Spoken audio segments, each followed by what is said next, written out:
The pause before the yes. Not every opportunity needs an immediate yes. Sometimes that pause is just the right gap, which allows you to become prepared for whatever it actually is that God is asking of you. So a yes can be good, but it can still be wrong for the season you're in. A yes can look productive, but it's still disobedience. And lastly, the pause reveals that at the end, there is a yes to your desire or your question. Your motives, your timing, and your heart attitude need to be worked on first.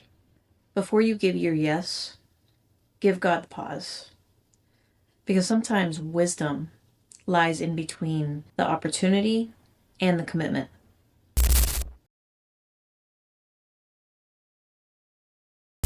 Proverbs chapter 19 verse 2 says, "Also, that the soul be without knowledge, it is not good.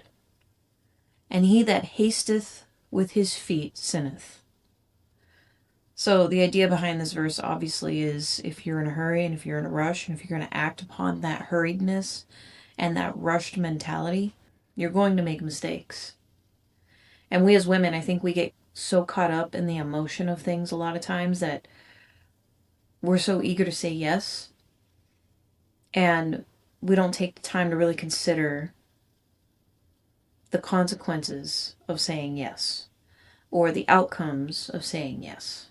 So today I want to come to you with a few different points to help you maybe better gauge that specific pause that happens between hearing about the opportunity and then saying yes to the opportunity. So the first thing I want to talk about is you want to make sure that you present it to God. Now I know some of you who might be watching this, you might be thinking, oh, great. There's a lot of religiosity that's going to be woven into this. And, I need to, why do I always have to go to God first? Do I actually have to pray? I mean, at the end of the day, it's your life and you choose what to do with it.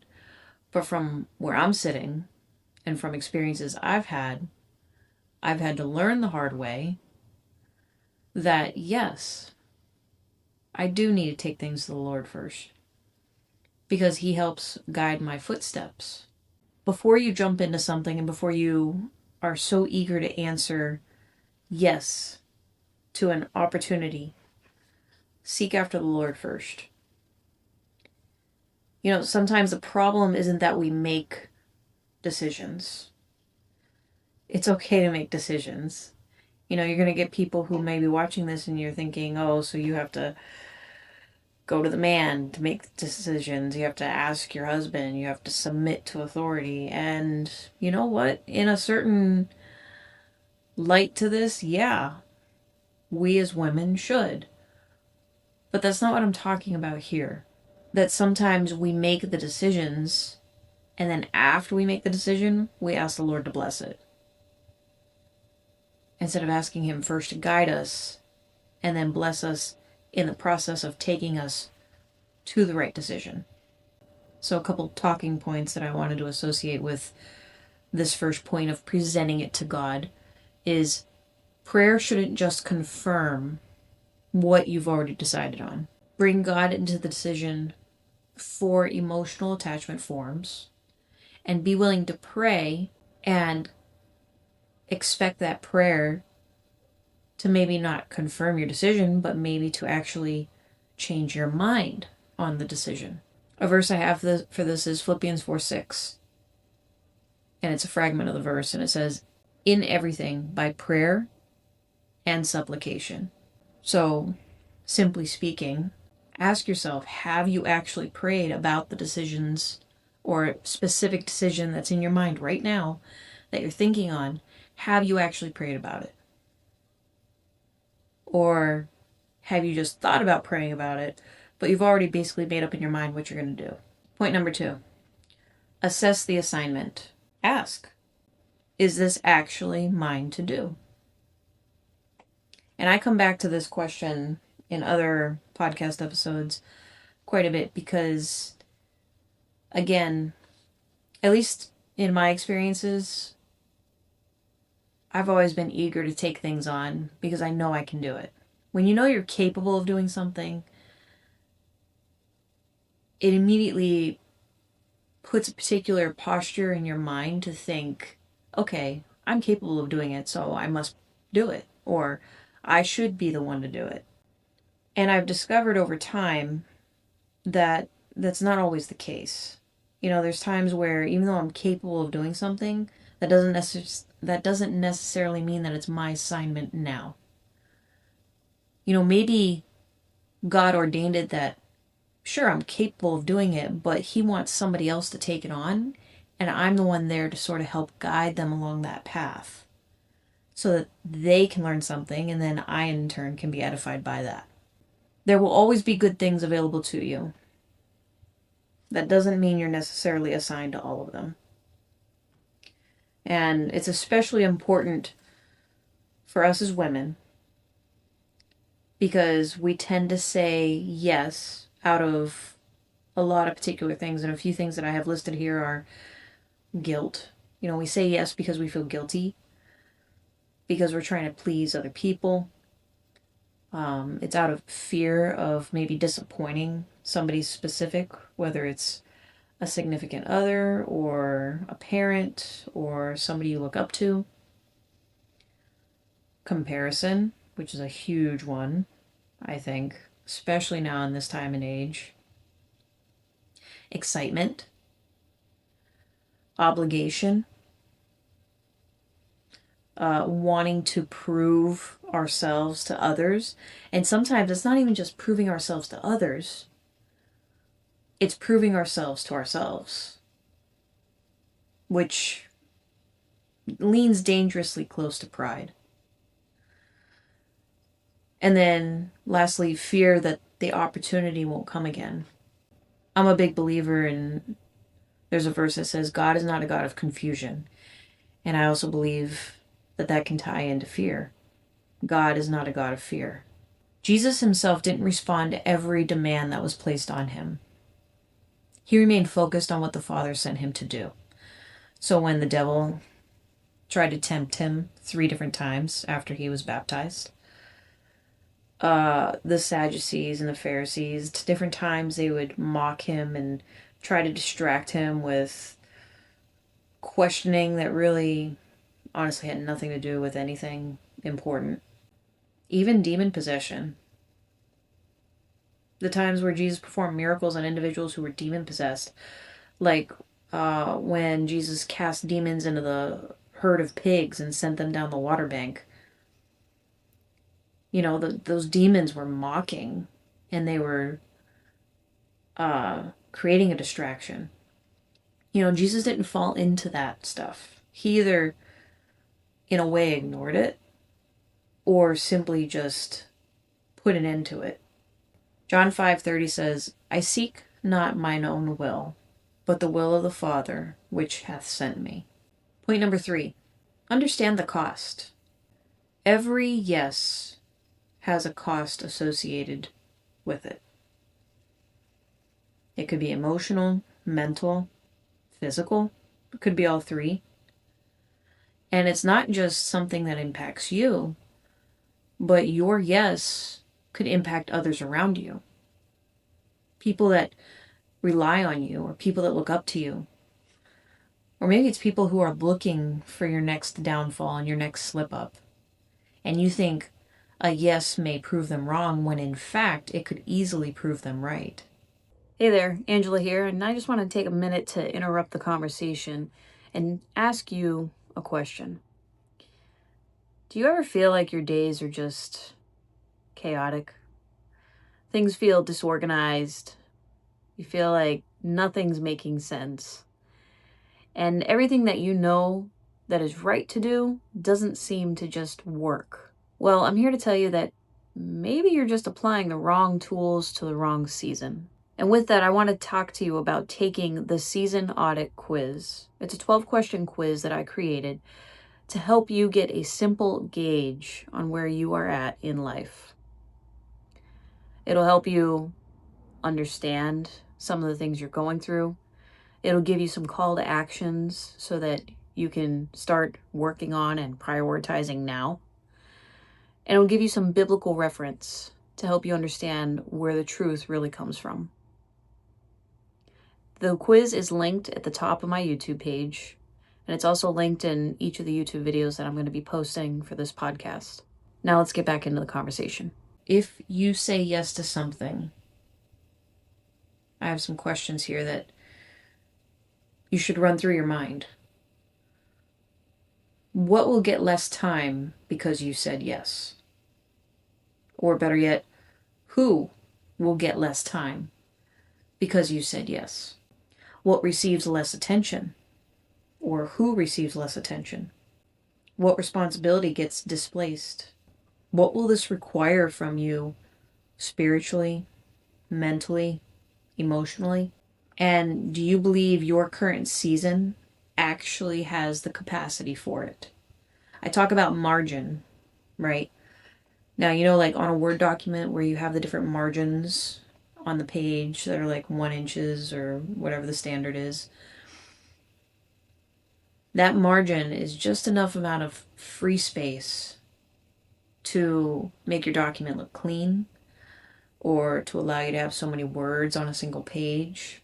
When it comes to margin for you, how much free space do you allow for you to have extra room to move things around or to maneuver within? Because you got to think, the less space you give yourself in margin in your life, the less ability you'll have to navigate with that extra bit of room to maneuver and to meet needs and to help others along the way. It's important to identify your season because that helps you establish, okay, this is my space of margin right now. This is my capacity. This is what I can do right now. Luke 14:28 says, "For which of you, intending to build a tower, sitteth not down first and counteth the cost?" So what cost are you considering before you say yes? You aren't only choosing what you're saying yes to, you're also choosing what your yes will require you to say no to. It's like the concept you can't identify what's dark if light doesn't exist. So you can't call dark dark if you can't call light light. And the same concept ties into yes and no. You can't identify what you're saying no to until you are able to identify where your yes is going towards. Because then your yes is going to automatically require a no in some capacity to somebody or to somewhere. Fourth point, search your motives. So when you're presented with an opportunity or you're presented with a relationship, a job, a way to make more money, do you take the time to identify where your motives lie? Search your motives. Sometimes saying yes to something isn't necessarily the bad part of it. Sometimes it's the motive behind why you're saying yes that can really, it can be dark. It could reveal things about you that maybe you don't even realize about yourself until you're already in it. So ask, do you want this thing or this person or this opportunity because God is leading you? Or have you pretty much just chalked God out of it and you're kind of just doing things on your own pace, in your own way? Are you saying yes because everybody else is? Are you a yes man? Yes woman, I should say. Is it because you want recognition?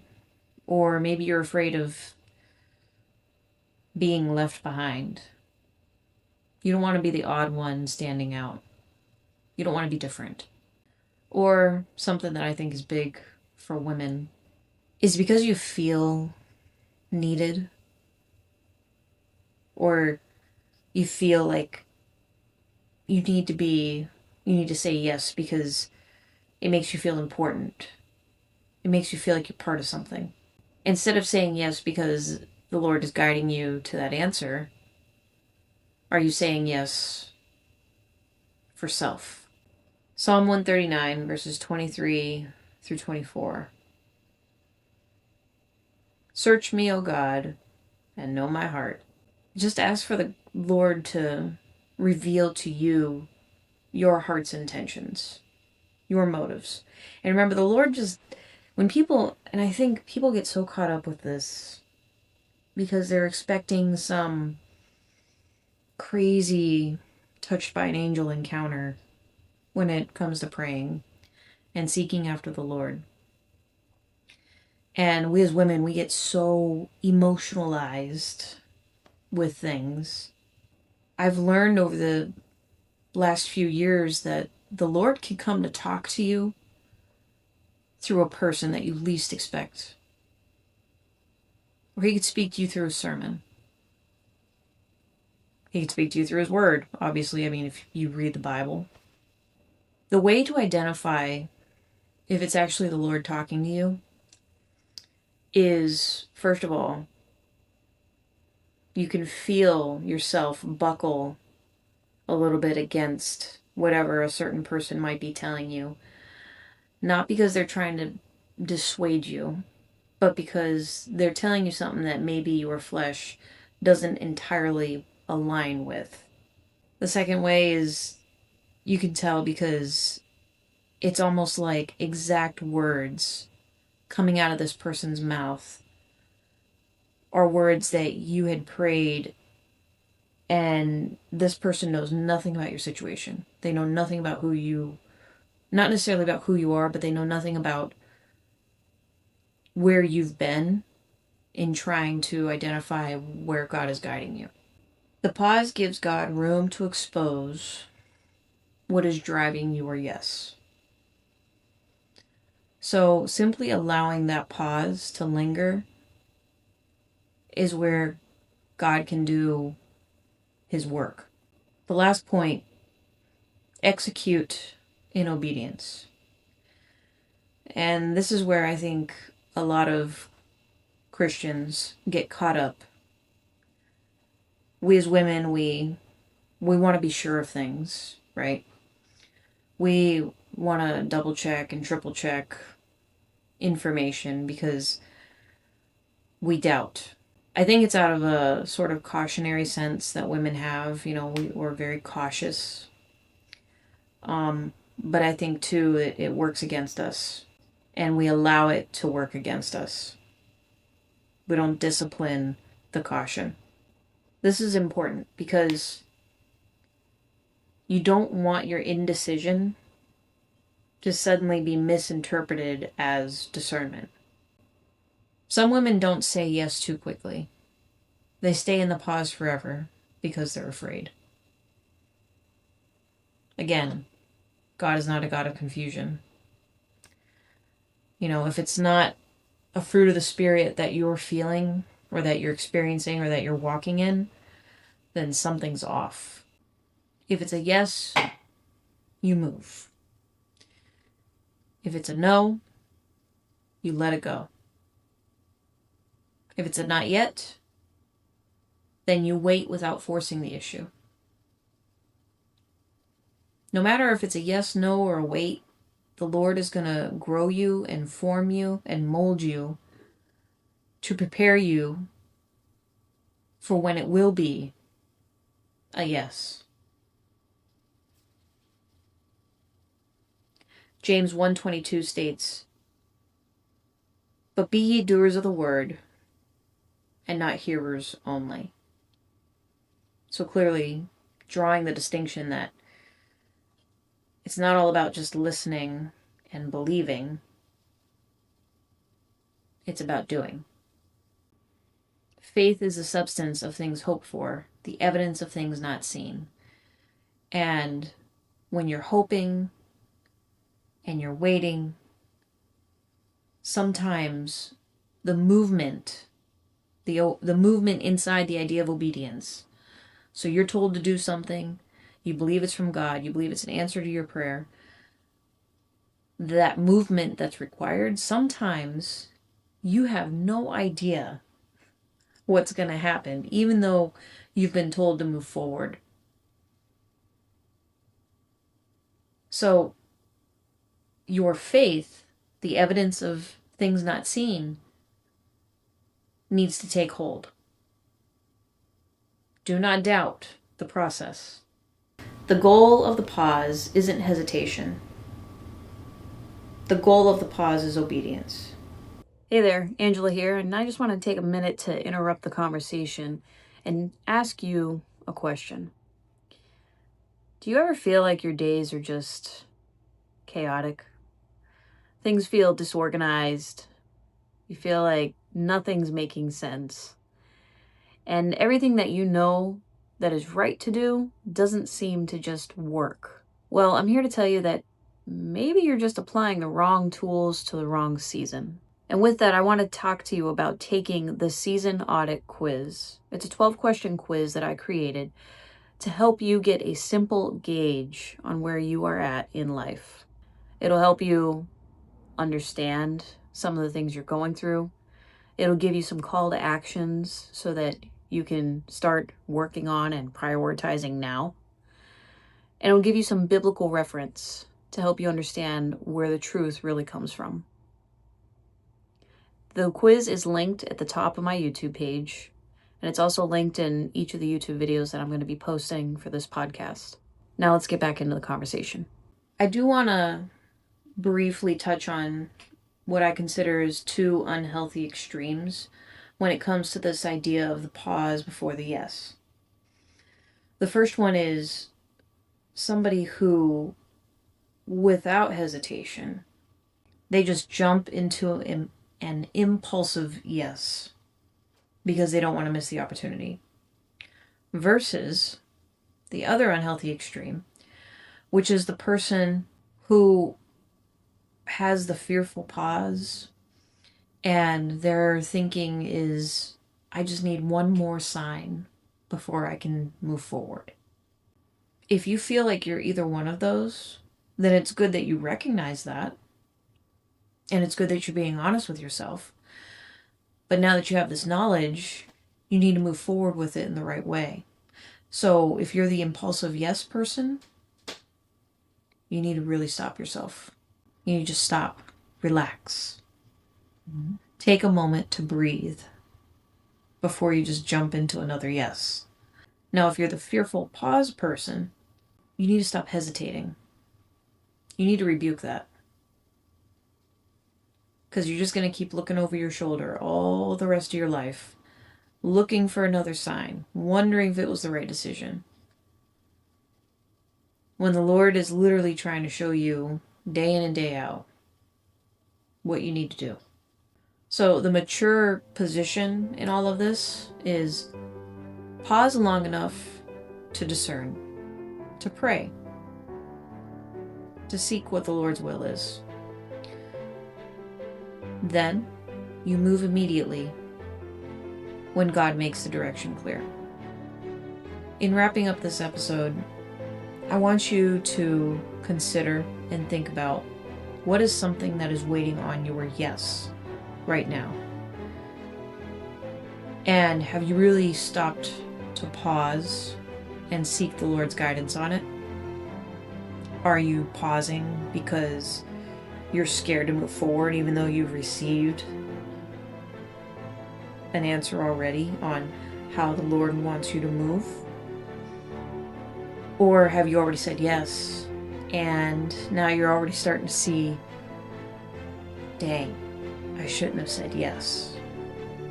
If God tells you no to something you desperately want or yes to something you're afraid of, have you already decided that you'll obey?